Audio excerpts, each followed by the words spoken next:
Have you ever started your day? You went to the office or you work at home, you open your laptop and you look at these reports, your company's reports, and you just want to take actions. You want to see the most important things, the things you need to do, if there are any processes that are interrupted that need some intervention, these kind of things. And you open the report and it shows you exactly that and you know what to do. I think many people wish for that. However, in reality, like most reports still miss the mark. Most reports that I've seen, they are just like a collection of all the information someone could find in the data warehouse or any other data source, and then put it in a report with all the filter options they could think of. And then the end user is like left alone. They're just like, go find the information you need. Don't call us. This report has everything you need. And often people get really frustrated. They don't use the report anymore. They don't want to use Power BI anymore because they think and say, I don't get the results that I need to take actions or to do the things I want to do. And I mean, we can all understand that. Like, you don't want to look at something that's not giving you any insights. It's not like most people open these reports for fun. And yes, people that create reports like me, I love to analyze data, I love to dig through the data. But most end users are not like that. They just want to take these next steps. So I was thinking about how can we make reports more action driven? How can we fix this issue that end user gets a report that's not helping them at all? And personally, I think the answer is that reports need to be created around the user. It's really important to know the end user, to know the audience, the people that you're creating for, because they are the ones using the report. Most of the time, it's not you, it's someone else. And they have questions that they want to have answered. They want to take actions, and you need to know which actions that are. And to make your reports more action driven and to get to know your end user a little bit more, I always use these three steps, and it's about research, design, and evaluation. So the research about the audience, who's my end user, what do they need, what are the actions they want to take. The design part, how can we translate what we just learned about the end user into a design? And of course, the evaluation, because it does not end the moment that you are implementing a report. It's not like, here's your report, bye.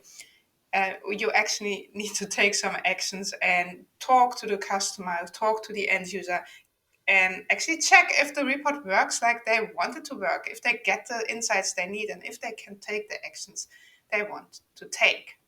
So let's join me in this. If you have any questions or you have anything to add, like more information, some tips, please put it in the comments. I'm really happy for every input.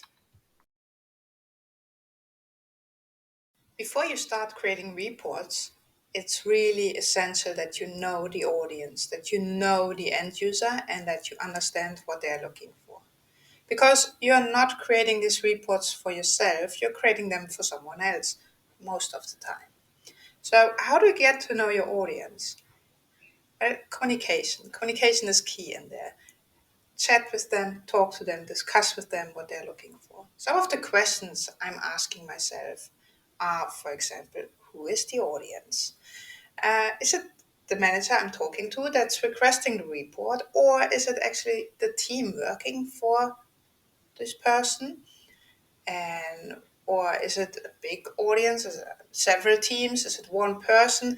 This is really important information to know, because if you're creating a report for one person, it's much easier because you can really target it to that person. But if your audience is really big, you really need to take that into account. You need to really think about how can I create something that's working for the whole audience. So that's the first question, like, who's the audience? Something else I'm always asking myself, and actually the customer, because they can answer it, is what's the experience level? Like the experience level of data. Do they work with data, or are they new to data? Do they know data exists but never work with it? Do they know Power BI? Do they know how to open a Power BI report? Have they done this before? Have they worked in Power BI? Do they know how, for example, filter works, or interactive filters, drill through functionality, all these kind of options? This is really important. If you don't know these things, you will probably create something that's not working for them, because if your end users, for example, don't have a lot of experience, first time Power BI users, and you implement like all the options available, they will not be able to find half of them. And even if you explain it, they probably forget about them. So you need to know what's the experience level, because if you want to create an action-driven report and you really want to guide them to the answer, you need to make sure that they know which how to get there. And then, of course, if we talk about action-driven design, there's this really important question: what actions do you want to take with this report? Like, what do you want to do, and why? The why is important because the why will help you to identify the processes, the underlying processes. But it's okay to just simply ask, what are you going to do with this? I always phrase it like this: if you open this report in the morning and this is the first thing you're seeing, what's important? What do you need to see to take the actions that you want to take afterward? What do you need to see to talk to the teams because you want to change things, or you want to tell them, oh, it's going awesome, or and there's something going wrong? What information is important for you? And if they don't know at that point, you can also, of course, ask them, at the moment, you don't have this report. But how do you get important information, and why is it important? What kind of information do you need to make decisions at the moment? And then, of course, also it's also really important to ask them about the processes, because sometimes when you ask about which actions do you want to take, they just name like the top one, two actions they want to take. Well, in the process there are more possible action points, and you will only know if you let them explain what's happening and how they want to interact, and which information they need to interact or to share information. Obviously, these are just four examples. I'm providing like full day workshops about getting to know your audience, because there's so many questions you can ask. And it can be quite hard to ask these questions, especially if you're not used to it. And I know some people, they're quite afraid because they think, if I ask questions, the customer or the end user thinks I don't know what I'm doing. But you need to make sure that you understand you're asking these questions because you want to deliver a report that yields the best result. Like, they can take actions, they get all the insights they need. That's why you ask all these questions. No one knows everything. You need to ask questions to actually get to know what's going on and what's important. And of course, all this information, you're doing something with this information. You get out all the information about your audience, you know a little bit about them, which actions they want to take, what the processes are. And this information is so important, because you will use this information to actually create the report. You will use this information in your visuals, because when you know what actions they want to take and what the process is, you can highlight these action points in your visuals, in your data, and then you add meaning.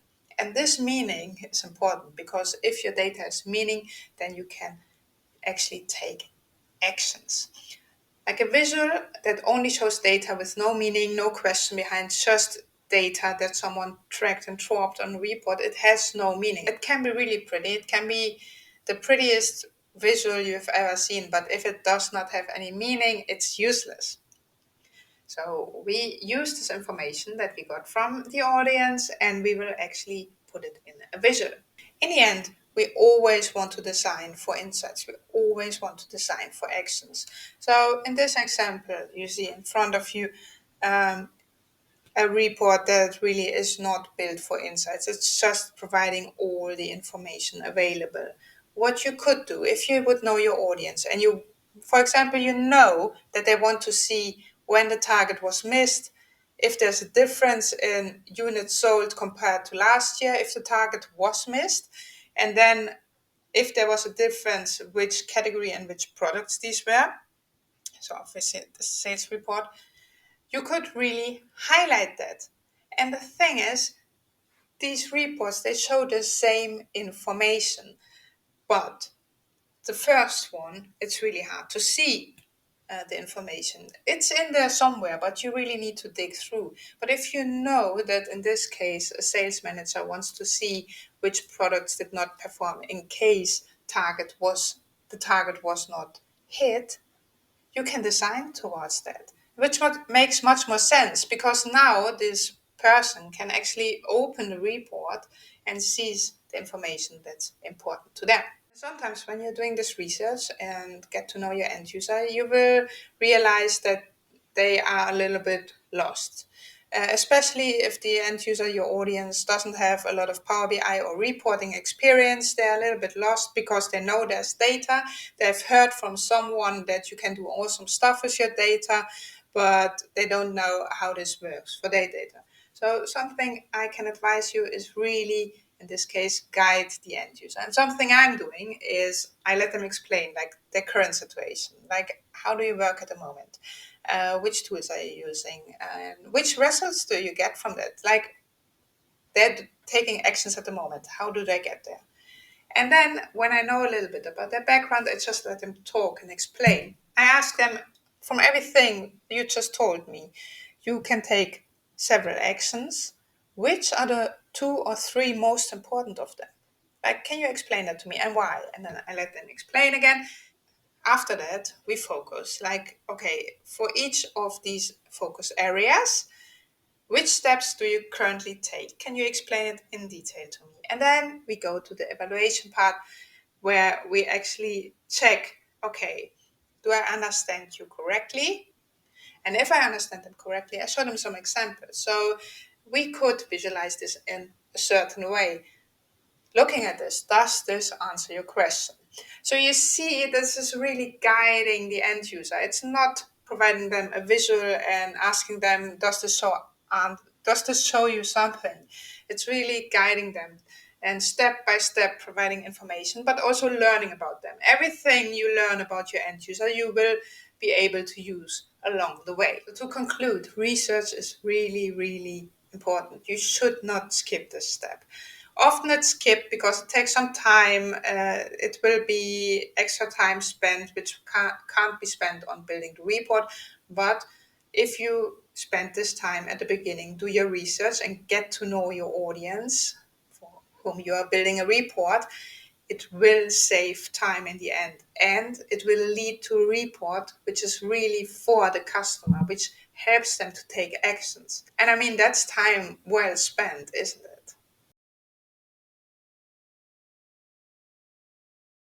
So previously we discussed why it's important to get to know your end user, to get to know the audience and what their goal is and which actions they want to take. And now, of course, we want to design. We want to design towards that goal, these actions they want to take. And that can be kind of tricky. Personally, design is my favorite part of what I'm doing in Power BI because I love to visualize data and there are so many options. But all these options can also be really tricky because there are so many options. And I don't believe in this one size fits all visual or report because I think we always need to design towards the goals and the actions our end user wants to take, and there's no perfect visual for that. It depends like on what they need. I will show you these four examples, and here you see four times the same data visualized. It's sales by territory, and it's different. It's visualized in different ways. You have the sales by territory map at the top left, and I often get feedback at conferences when I talk about dashboard design. People tell me, uh, a map visual, is this enough? Because you can't see really the numbers and it's hard to see what's going on. And the answer is yes. Sometimes map visual is just perfect because sometimes you don't want to show all the numbers and it's not interesting for your audience. You just want to inform them, like in a newsletter or in an infographic for the whole company. Not everyone needs to know everything in detail. And then it could be a really easy and also visually pleasing way to show information. And then uh, we have some more charts, and I want to focus also on the one at the bottom right, it's a matrix, and I added conditional formatting and added a bar with conditional formatting. And why would we use a table? That's also something I get asked a lot. Like, why would you use a table? Then it looks like in Excel, and we don't want it to look like in Excel. We just want it to be highly visual. There's nothing wrong with tables. There's nothing wrong with displaying the data it is, if it fits your end user, if they need it. I know people that really have a lot of trouble with interpreting visuals, and they really love to just get the data in a table. On the other side, I really know a lot of people that don't want to look at these tables anymore because that's for them in the past, and they want to see it in a visual. And then something like that, these bar charts added with conditional formatting, can be a good way to serve both audiences. So there is not this good or bad. It really depends on what you want to show. So here we have this, I just want an idea what's happening situation. And here we have, I like tables, but my coworker prefers visuals. And the other two visuals, they're just bar charts, a waterfall chart and a bar chart. I also know people that really love bar charts because you can compare things really easily. But again, if it's hard for you to read that, or you want all the numbers with all the digits in it, it can be tough. So you really need to look at your audience there. And when we talk about designing towards a goal, small changes can make a big impact. Let's again look at these matrices. And at the top left, we see just basic metrics showing sales difference this year, last year, units sold, these kind of things. And if you don't know the data, it can be really tough to see, what am I looking at? Is this good or is this bad? So we could, with conditional formatting, add icons showing if it's good or bad what we are looking at, because with conditional formatting you can just set uh, these rules there, and this can really help someone, but it can also be a little bit much. And in this example we see an arrow up and arrow down. uh, what does it mean? Is it a lot better? Is it a lot worse, or a little? So it can be a little bit tough. Something else we can do with conditional formatting is adding bars. And these bars, I really like them because there you see the distance from the goal or from what you want to measure, which makes it easier to interpret if good is really good or just a little good, these kind of things. And of course, maybe you don't even need to see like all the different parts of the data. You only want to see the best and the worst. And again, with conditional formatting and DAX, there's some DAX measures in there, you can highlight the best and the worst based on what you want to show. So small changes can make a big difference. Just by adding some conditional formatting, it doesn't take a lot of time. You can add some icons or some bars and really make a difference, and really leading the end user to the data they want to see. Something else that's super important is adding meaningful titles. And I don't know why people tend to forget that. Often I do a lot of dashboard and report makeovers, and something I often see is that there's still this title that is automatically created when you are creating a Power BI visual. Like you track all the information into the canvas, and then it creates automatically a title. And um, that's not giving a lot of information, obviously. And you can choose to add a title or a subtitle, or a title and a subtitle. And at least in the subtitle, I would add some meaningful information if you don't put it in the title. So now we know small changes can make an impact. And just as adding a symbol or a bar chart where conditional formatting can make a change, and adding a meaningful title and subtitle, adding context is really, really important. Look at these two visuals. The top one has a lot of information in it, and I don't know if we need all this information. And what is this color coding even mean? And looking at the second visuals, it makes much more sense. There's a title, and this is a dynamic title saying sales target is hit 4 times. Okay, so we are focusing on that the sales target is hit.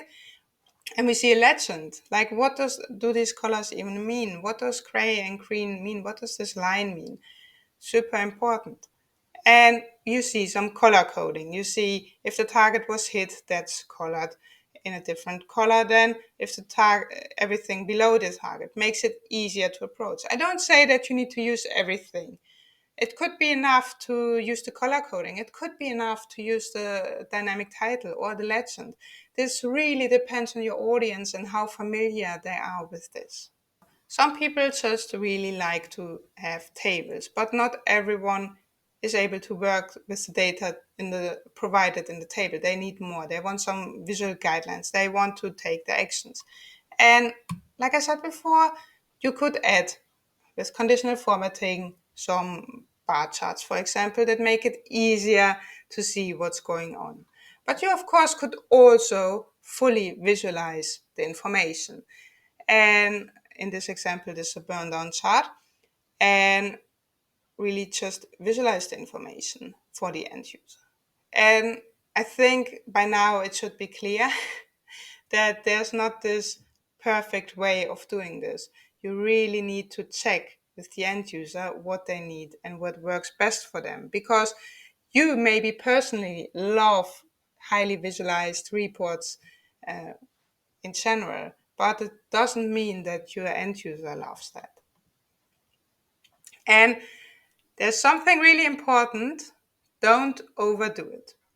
If everything is important, nothing is important. And let's look at this matrix. I used conditional formatting to highlight the highest sales. And you see product 4 of Office Electronics does it quite good.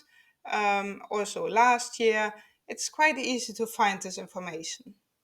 And sometimes people think, oh, this is really nice. Let's also color everything else. And you get situations like this. And there is too much color. There is something like putting too much stuff in your visual.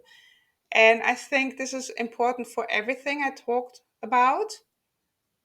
There's not this perfect solution. You can really overdo it. If you put in too much color, too much data labels, too much formatting in general, it can be really tough to look at the visual, and it can work against you, and it can work against taking actions.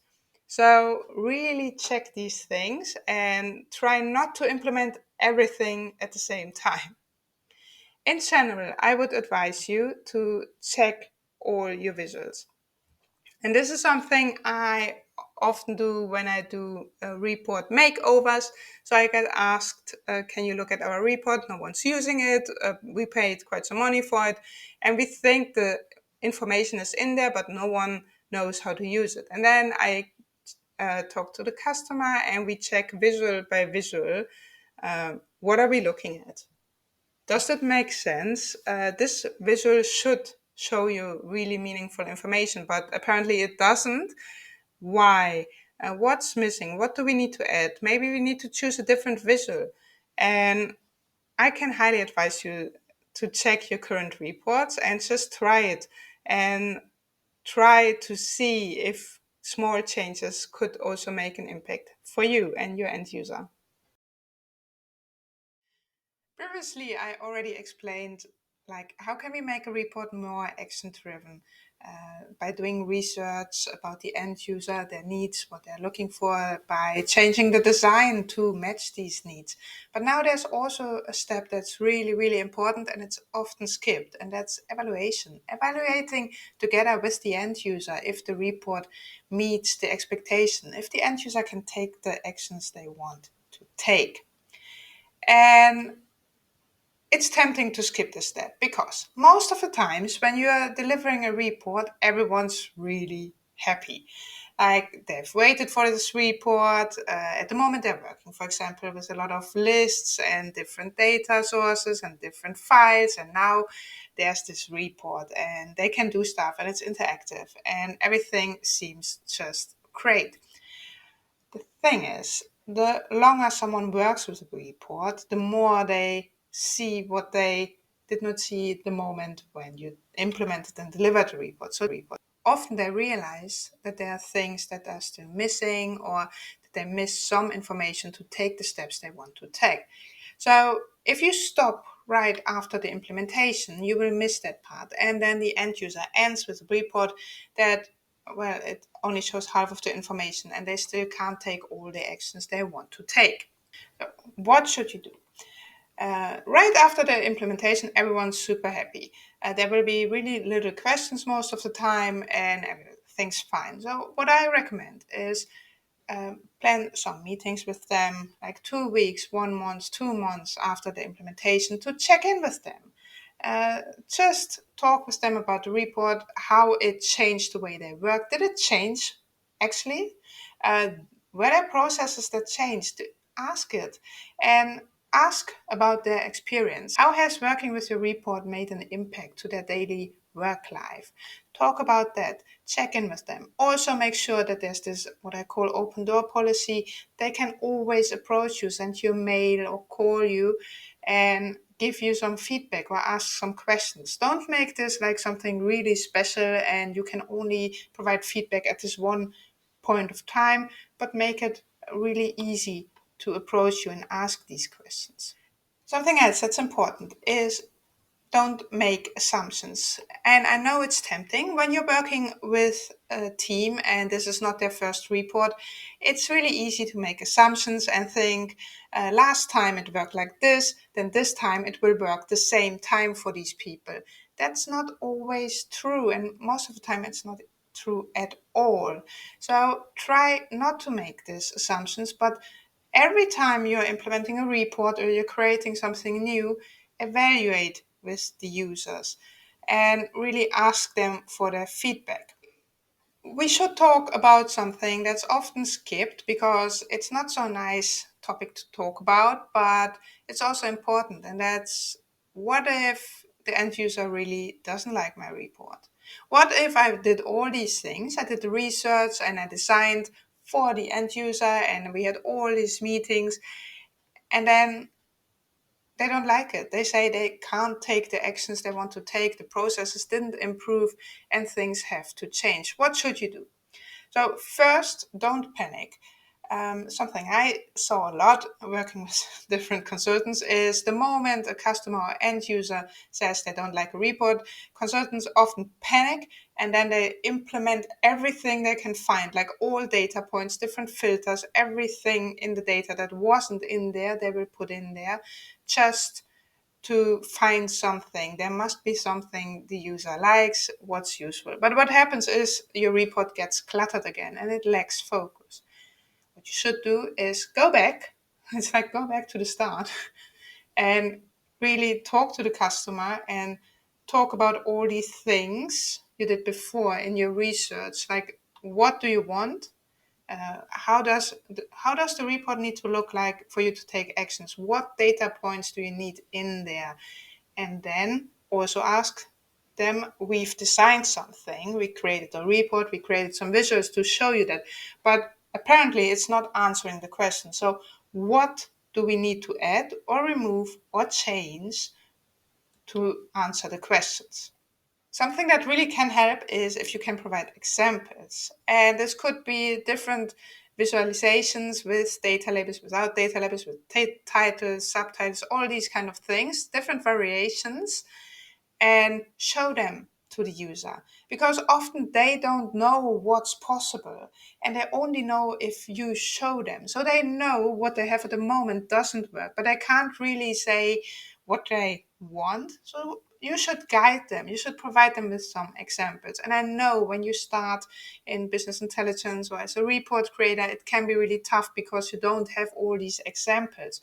But every time a customer has these questions, provide something, and then over time you will have more examples.